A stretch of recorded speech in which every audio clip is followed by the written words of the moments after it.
MRF दोस्तों, ये नाम तो आपने सुना ही होगा, जो कि टायर्स की एक फेमस ब्रांड है। यहाँ तक कि हर गाड़ियों जैसे बाइक्स, कार्स, बस, ट्रक सभी में आपको एमआरएफ के टायर देखने को मिल जाते हैं, जिसके फाउंडर कभी सड़कों पर गुब्बारे बेचा करते थे और आज इन्होंने इतनी बड़ी टायर कंपनी एमआरएफ खड़ी कर दी।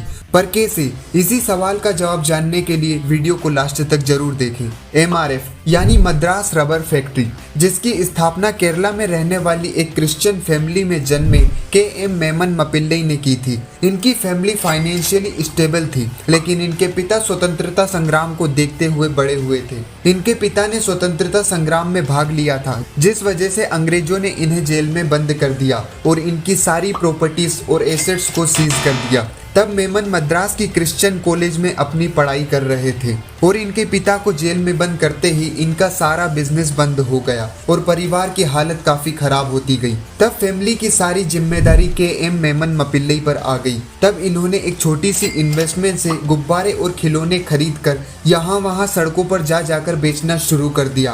पर इन पैसों से इनका घर भी सही से नहीं चल पा रहा था। तब इन्होंने सोचा कि क्यों ना कुछ ऐसा काम किया जाए जिससे ज्यादा पैसे कमाए जा सके। और साल 1946 में के.एम. मेमन ने मद्रास के तिम्बटूर में अपनी खुद की toys and balloons manufacturing unit डाली, जिसमें 1949 तक ये कंपनी खिलौने, हैंड ग्लव्स, कॉन्ट्रासेप्शन बना रही थी। करीब 5-6 सालों तक मेमन ने इसी काम को जारी रखा, जिसके बाद 1952 में इनकी मुलाकात अपने कजन ब्रदर से हुई, जो कि पहले से ट्रेड टायर में वर्क कर रहे थे। दरअसल ट्रेड टायर एक ऐसा टायर होता है जो कि चलते चलते पूरी तरह से घिस जाता है, तो उस पर टायर की एक लेयर चढ़ाई जाती है, जिससे ये टायर नया बन जाता है। इसे ही ट्रेड टायर कहते हैं। इस काम में ज्यादा प्रॉफिट होता है, इस वजह से इन्होंने 1952 में ट्रेड टायर का काम करना शुरू कर दिया, क्योंकि इस टाइम पर इंडिया में ट्रेड रबर का काम कोई नहीं कर रहा था। लेकिन बाहर की कंपनी डेनलॉप मार्केट लीडर थी, पर इन्होंने हार नहीं मानी और इन कंपनी से लड़ते हुए अपने प्रोडक्ट की क्वालिटी को बढ़ाया और प्राइस भी लो रखा।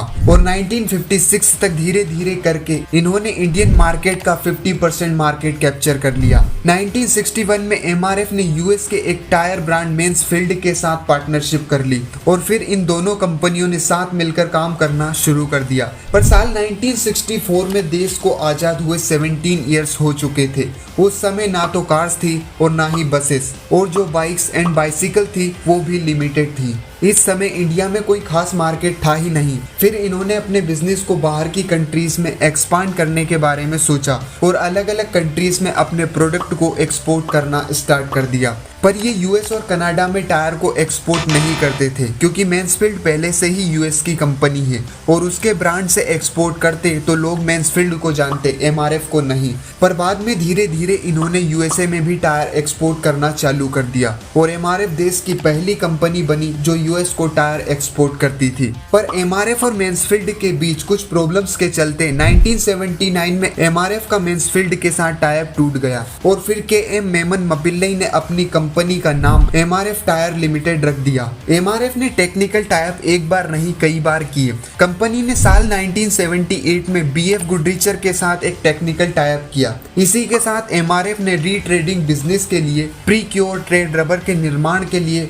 मार्गोनी टीआरएस एसपीआरए के साथ टेक्निकल टाइप किया, जो कि इटली का एक फेमस ब्रांड है। 1973 में पहली बार इन्होंने टायर्स में नायलॉन का यूज करना स्टार्ट किया, क्योंकि नायलॉन टायर सस्ते, मजबूत और लंबे समय तक चलते हैं, जो कच्चे रास्तों पर अच्छे से वर्क करते हैं। और यही समय था जब इंडिया में भी धीरे धीरे मार्केट डेवलप हो रहा था। उसी समय साल 1988 में मारुति का भी बिजनेस आ गया और भारत में भी कार्स बनना स्टार्ट हो गई। तभी इन्होंने मारुति से टाइप कर लिया और कहा कि आपकी कारों के लिए हम टायर सप्लाई करेंगे। मारुति 800, जो कि देश की पहली मॉडर्न कार थी जिसमें एमआरएफ के टायर लगे हुए थे। आज के टाइम पर एमआरएफ का टाइप महिंद्रा, टाटा, यामा और जनरल मोटर्स के साथ है। पहले ये ट्रक, बस, फिर कार्स के टायर बनाते थे, पर जब से बजाज कंपनी आई तो इन्होंने बाइक्स के भी टायर बनाना शुरू कर दिया और अब ये धीरे धीरे जेसीबी के भी टायर बनाते हैं। यहाँ तक कि एक बार तो इन्होंने सुकोई 30 के भी टायर बनाए हुए हैं। इनका सिर्फ टायर का ही बिजनेस नहीं है, बल्कि 1989 में हेस्ब्रो, जो कि एक इंटरनेशनल टॉयज मैन्युफैक्चरिंग कंपनी है, जैसे लीगो, जो कि टॉयज कंपनी है,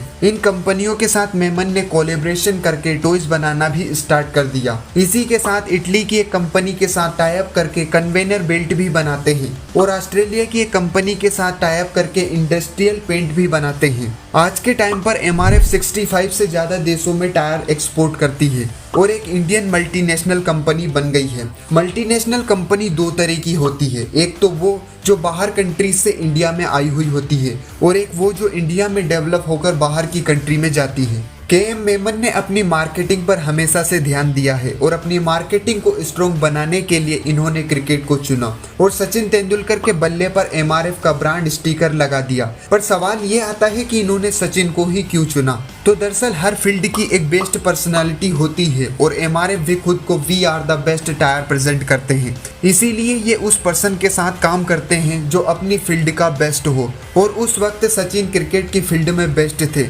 उनके रिटायर होने के बाद इन्होंने विराट कोहली को चुना क्योंकि अब विराट बेस्ट हैं। आगे चलकर ये और किसी को भी चुन सकते हैं। इसी के साथ MRF का फर्स्ट IPO अप्रैल 1993 में आया था। तब इसके एक शेयर का प्राइस 11 रुपए था और आज के टाइम पर इसके एक शेयर का प्राइस 1 लाख रुपए है। इसी के साथ MRF की सेल्स की बात करें तो टायर मार्केट में सेकंड नंबर पर आता है।